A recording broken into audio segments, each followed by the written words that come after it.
Thank you so very much, Kate. I really appreciate you sharing all your research. So we have about 25 minutes left during our CE time. And so our next presentation is me. My name is Fredrick Zal, and I will be presenting about the sexual attitude reassessment work that I do. Okay, so sexual attitude reassessment is potentially how sexuality professionals, doctors, physicians, psychologists, what have you, how they potentially can address their potential biases and how we can educate people to not have those biases as practitioners. And so the overall point of a SAR is essentially to have practitioners not freak out. If a patient comes into the clinic, and as Kate was just showing, if a patient is having a medical exam and shows a bruise, and then the doctor freaks out, that's not helping anything. And so generally what the point of a SAR is to help professionals not freak out when they see things that they are personally uncomfortable with. And so if you want to unpack that a little bit, there's a little bit of the larger verbiage of how I explain it, but it's basically trying to bridge from cis-hetero-monogamous-ableist, white, vanilla, wealthy kyriarchy and other forms of erotic marginalization to a place where we get along, where we love each other, where we're compassionate, where we have compersion for each other. And it's a huge deal. I mean, there are so many people who are practitioners that are writing the codes, the ethics, the DSM that potentially are not comfortable with kink, that they're not comfortable with homosexuality, they're not comfortable with trans. And so the idea is basically physician first heal thyself. And so the research I'm doing is based on work that started back in 1967. I was not doing that work. In 1967, that work was headed up by the National Sex Forum. And that was composed of Glide Church in San Francisco, the Kinsey Institute, the University of Minnesota Medical School, and the University of California, San Francisco School of Medicine. By 1975, the research that they were doing started becoming a sexual attitude restructuring, which is now the basis of modern day sexual attitude reassessment. And 75 is also the transition when the National Sex Forum started becoming the Institute for the Advanced Study of Human Sexuality, which continued until 2018, and it then closed at that point in time. So in 1975, the sexual attitude restructuring, now called a sexual attitude reassessment, it was a 31-day at-home self-study program, plus 8 days of in-person residency with a cohort of other students, where they generated and shared embodied connection with the professors, with the other students. They had peer support, and they really deeply explored sexuality, what it meant on a global level, what it meant to each person individually, to be able to really understand potential biases, potential issues, intersectionality, and how that potentially would play out as people eventually being sexuality professionals. Fast forward to today, 2022, what used to be 31 days of at-home study and 8 days of residency is now a 14-hour seminar. For many people, medical students, what have you, this might be the only training that they get in sexuality, 14 hours. If they get kink at all, it potentially might be limited to only 3 hours of training.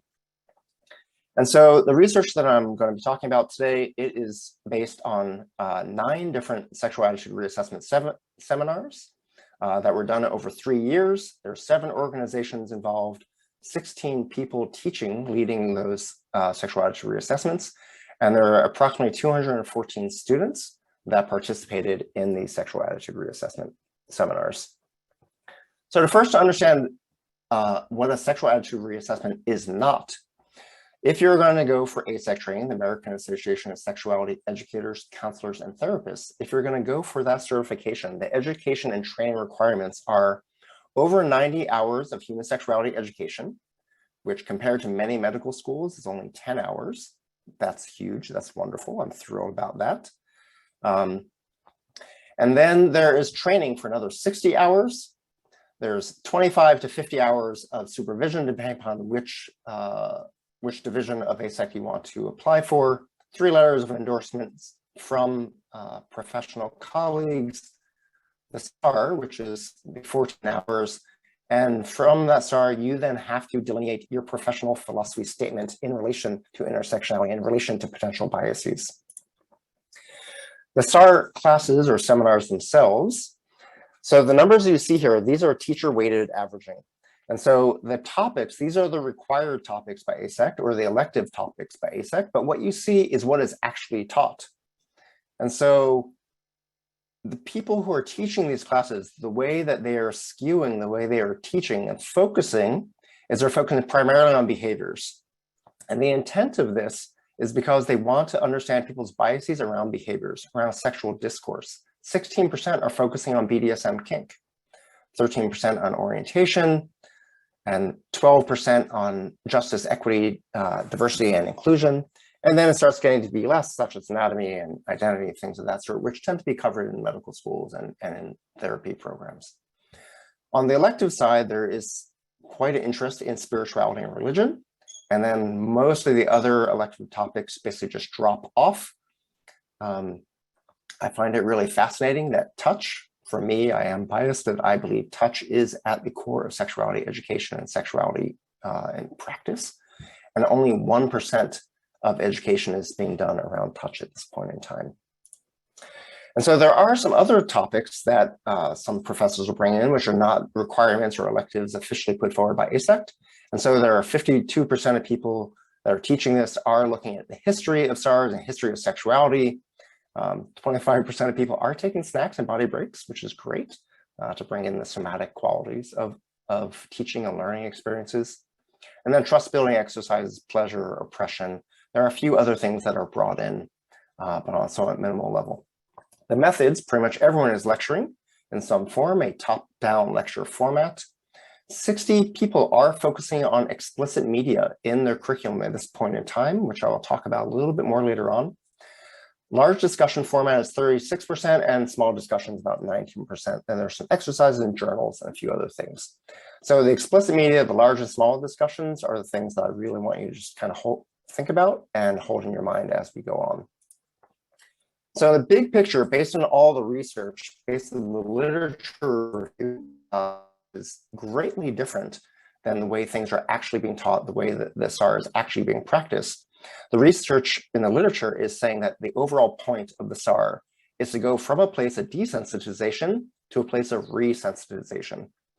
That the society we live in, that we are basically desensitized. And looking at ideas of metacognition, somatic awareness, sexual worldview, storytelling, rhizomatic fluidity, acceptance, and restorative healing, which I will explain a bit more as we go on. So the idea of desensitization, Feynman, McClelland, Plummer, Foucault, many people talk about how we are saturated continually in the media from Madison Avenue, from other forms of this vague concept of what sexuality is, but very few of us maybe know what sexuality actually is for us on a personal, individual, sensual level. And then in the training programs, there is a long history of essentially traumatizing people as a form of education. And McGladfrey, who heads up the training at Knowles, they are a psychotherapist, they have been looking into changing things. So this idea of teaching through traumatizing, which started back in 1908, and is still very much held by the US Navy and is brought into medical schools, many other programs. McGladfrey, since 2018, has been really trying to change that. That traumatizing people is not helping them whatsoever. It shuts them down. They cannot learn when they are traumatized. And they say you cannot be resensitized. And so the big picture, look at the idea that we are not trying to have people go through trauma. We're not trying to have people jump through hoops and tasks. The idea is to really, truly have a mindful understanding of the individual, how the individual fits within society, how we relate to each other, to be resensitized so that your mind, body, and spirit can potentially have integration specifically around sexuality. What SARs are about. One of the ways that this can be done is simple breathing exercises to be able to understand and feel the sensation of your breath in your nose, in your lungs, in your belly, in your pelvic floor. This is also a practice that physicians can bring in, such as when we were talking a moment ago about a client potentially coming to a doctor and being worried about showing bruises or something of that sort. Potentially, if the doctor is upset or concerned or uncomfortable, they can just simply pause and take a breath. It's a very simple thing. It's a great starting point for the SAR practice and training. The next part is looking at metacognition and the neurochemistry that's potentially involved within sexuality, that potentially engages people in their sexual decision-making, in their sexual readiness, ideas of desire, satisfaction, and arousal. Bassan, of course, is very well known for this. This is a diagram that will be published in a paper, hopefully coming out this summer, of mine. And then it's also looking at Clayton's research around neurochemistry from 2007. And then the next piece of the metacognition is body awareness. So this is the image of Betty Dodson, who passed away somewhat recently, who really has been trying to teach people to become aware of their bodies, to understand what their body is, to not feel shame around their body, to normalize the uniqueness of everyone's body, and to not compare it to what media puts forward, to not compare ourselves to Madison Avenue. And then also top steps explorations. You often will hear about sensate focus, which came from Virginia Johnson back in the 70s, and then once again in 82, really pushing that forward. You'll see people teaching sensate focus workshops at this point in time. And so really exploring what sexuality is on a sensory level, on a visceral level with touch. The next big piece of SARS is this idea of a sexual worldview. So Vygotsky talks about the idea of a comfort zone, that potentially that we are comfortable in the world that we know, primarily defined by who we are, and therefore wanting the world to be synonymous with who we are and the way we are. Potentially anything different can cause fear. If you can work past that fear, if you can be curious past the fear, you can go to a place of learning and potential growth. And Cosco Rivera has been looking at the same ideas and applying it to sexuality specifically. And this has been a building block for modern day SARS on the literature side, not necessarily in the practice side. And this is because of the idea of taboo, shame, and stigma. Once again, we were talking earlier about the shame and stigma that might be happening when you go to a doctor. That potentially, if you are in the hegemonic categories of being heterosexual, married, monogamous, if you're having children, and if your sexuality is always at home, then that is okay. If things cross that line, they potentially start going to the place of being sick, air quotes, sick or sinful. And there's Gail Rubin's work back from '84.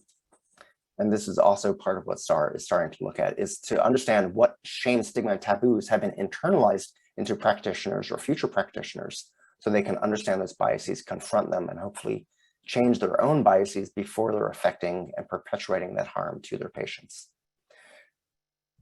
Consent is a very important thing. I'm thrilled about the Me Too movement. There's a lot of work with the Me Too movement that's looking at the ideas around autonomy, the ideas around choice and autonomy, which is wonderful. However, autonomy is really about agency and power differentials and capacity, right? That's the Roe versus Wade issue we're looking at right now.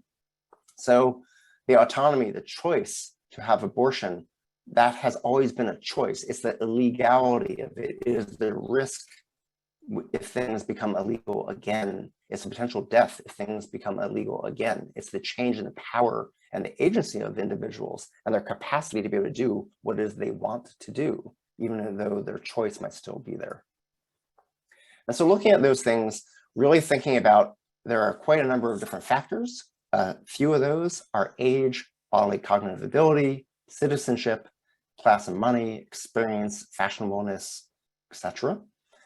So there are quite a number of factors that potentially go into things that will affect our capacity due to power differentials and our agency associated with that. So as far as the lecturing, if earlier on I showed that 100% of the teaching style is people doing top-down lecturing. Paulo Freire and Bell Hooks have talked quite a bit about shifting that. Paulo Freire talks about the idea of love, of actually creating a relationship, of creating kindness, of creating compassion with their students, being equal and in line with their students so that they can share and you can share in a more equitable manner. Bell Hooks is talking about the same ideas. I really hope that that is integrated much more into SARS instead of them being top-down learning scenarios, because by creating that equity, potentially people will have more sense of bravery, more sense of sharing their own stories. And at the end of the day, that's what this is all about. It's about learning from each other, sharing stories with each other, and creating genuine connection. So there's a huge amount of research that's looking into the best way for people to learn, specifically around sexuality, specifically around biases, is through storytelling. And so I'm not talking about Winnie the Pooh, I'm talking about the idea of me sharing my personal life journey with you, you sharing your personal life journey with me learning from your experiences, me learning from the trauma that you've gone through, me learning about institutionalized shame and stigma and issues you've had in your life. Because if those are outside of my lived experience, I might read about it in a book, but it's just not the same thing as learning from you directly, understanding the nuance of what it is to live in a world with power differentials, what it is to live in a world that has shame, stigma, and other issues that affect us greatly sexually. And so one of the big issues right now, especially because SARs have gone to virtual, is we're not necessarily connecting, right? If we're seeing media, we're seeing it through cell phones, we're seeing it through laptops, we're seeing it in this very abstract manner. It actually is creating more desensitization. It's causing us to have these stories, just like being television stories. It's having any images we see being just like the advertisements in magazines, instead of them being personal and visceral and shared. And so originally, when they were doing the original sexual attitude restructurings, there's something which was nicknamed the fuckorama, and it was quite a number of videos all shown concurrently. This is based on a lot of video technology at that point in time about basically bombarding the brain so that instead of processing and thinking cognitively, that you actually start to feel, you viscerally experience everything that you're witnessing there instead. And also you're doing it with a group of people concurrently so that you can support each other. This media between 1976 and 2018 was sent to 300 schools. Over 8,000 students made use of this media, but that is not so much done anymore since the school Institute for Advanced Study of Human Sexuality closed in 2018. Next big idea is this idea of rhizomatic fluidity. Marcia talks about the idea of sexuality potentially being this linear process, that you potentially are trying to achieve your sense of identity, and that you might have foreclosure, you might have moratorium, but that you're going in linear fashion. Lisa Diamond talks about the idea of rhizomatic fluidity, the idea that you change throughout your entire life, and that change is based on nutrients, that you move through, like moving to the soil, moving to the sunlight that is nutritive to you, that allows you to grow, to think, to develop yourself fully without the shame and stigma that potentially would not be nutritive, that would be harmful to you. And that also starts looking at the different types of sexuality, the way that we consider them. You know, there are certain sexualities which are hegemonic and which are on the okay side of the line. There are ones that potentially are closer on the line, close to the line. Then there are some that are farther away from the line, are considered not okay or taboo by society. And then there are some that it kind of depends on who you talk about, like asexuality, that it's kind of one of these ones that people don't know how to classify. Is it okay? Is it taboo? Where does that sit? There are quite a number of sexualities which are related to these ideas of biases, these idea of cultural stigma and taboo. And so the SAR is starting to teach people to actually think of self. Instead of society defining what sexuality is, how does the self define sexuality? How does the self define their attractions, identities? Are you attracted to money? Are you attracted to experience or the scent of someone's skin, someone's body type, gender, a visual aesthetic? Like, what is the thing, the qualities, the 1 or 20 qualities that attract you to a person? That's not necessarily a label. That's not necessarily something that society is putting forward. That's individual and personal. Because once again, the overall point of the SAR is to move from a place of acceptance, or move to a place of acceptance, and potentially through that acceptance, restorative healing. But also understanding that potentially people will have discomfort. And with that discomfort as a professional, that means you potentially can refer people to others. If you are not comfortable seeing a kinky client, refer your client to another practitioner who is, please. And so part of that acceptance is different relationship types. And so there are many different types of relationships. During the classes, I will talk about defining those based on time, emotions, words of affirmation, service, and gifts, looking at the work of Tammy Nelson and Gary Chapman. And then also different types of attractions and behaviors, to the ways that people are, the way that people express themselves, the ways they like to broadcast their sense of self to the world. The bio-individuality of all of us. There is a lot of genital focus in sexuality, and to understand that all of our genitals are wonderful, and understand that the acceptance of our bio-individuality. And body positivity, that everyone is entitled and allowed to have a wonderful sex life, defined by what you consider to be a wonderful sex life, not by me, not by someone else, but by you. And so looking at body positivity and how that plays into things. So a number of resources for folks, which I will also happily share if folks want.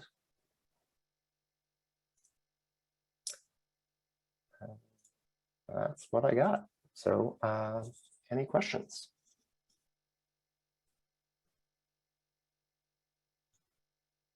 I appreciate you talking about referring if you're not comfortable seeing someone, if it brings up some discomfort for you. But I'm a professor, and I'm wondering, any recommendations for helping students to sit with their discomfort long enough to prevent harm, long enough that they can make that referral and not create some damage in the meantime? Sure. So it might seem silly, but really truly the breath exercise, which for me comes from Vipassana meditation. And so the reference to Goenka potentially can teach someone how to do breathing exercises. Thich Nhat Hanh also talks quite a bit about the breath, and breath being the core for mindfulness, as John Kabat-Zinn also talks about within sexual mindfulness. So that's sort of step one, is to be able to calm your own heart rate, to be able to calm your own mind, to be able to calm down some of the neurochemicals that are firing around your brain, so that you can have the capacity to think clearly, to think objectively. The second thing is I recommend Ken Wilber's work. Ken Wilber talks about the idea of witnessing. This is not witnessing in the sort of sexual witnessing way. This is a philosophical witnessing. The idea of recognizing that where you are in the moment is 100% valid. And so if that student, if that practitioner you're speaking of, if they're feeling uncomfortable, that's real, that's valid. And shaming them, making them feel bad about that is not going to help things.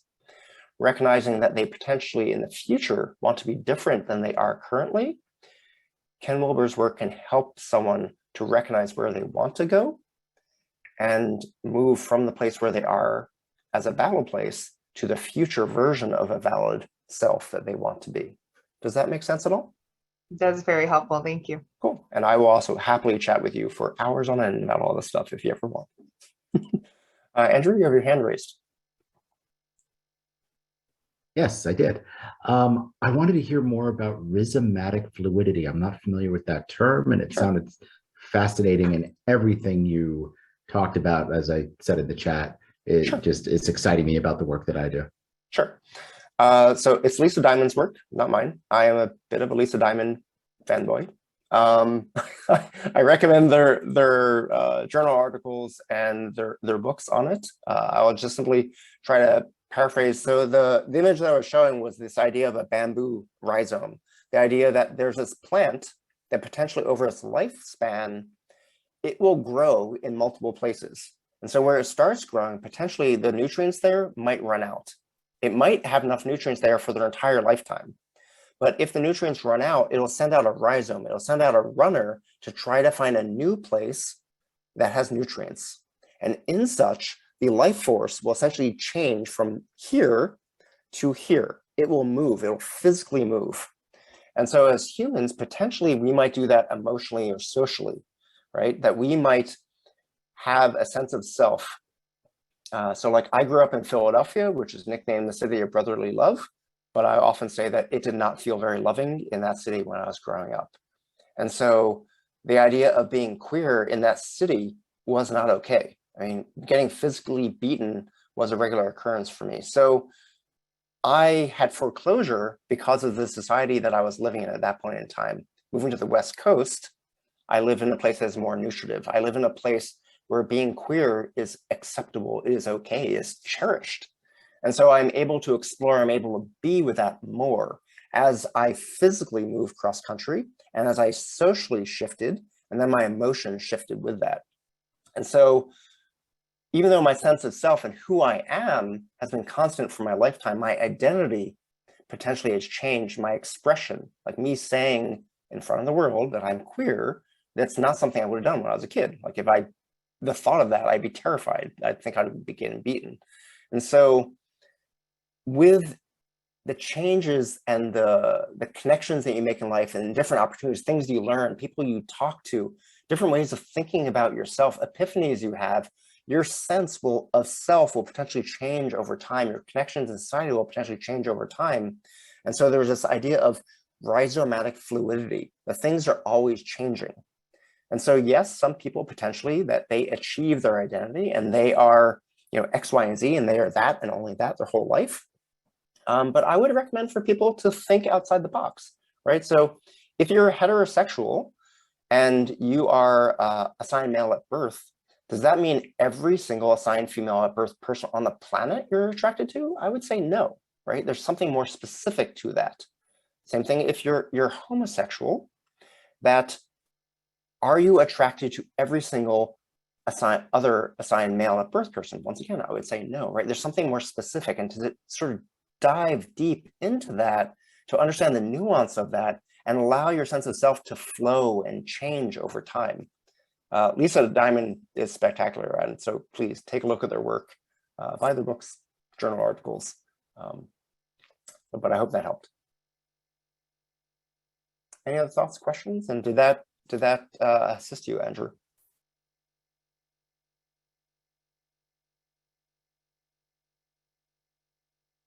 There is a comment about The Mother Tree as a fantastic book. Sorry, I was just saying, yes, that was a wonderful explanation. Thank you. I thought I had unmuted myself, but I hadn't, but thank you very much for that. Yeah, no problem. So there was a comment about The Mother Tree, saying that it's a wonderful, fantastic book, and it covers the concept of rhizomes in the context of biology. And so, yeah, the metaphor definitely comes directly from biology. Cool, thank you. Any other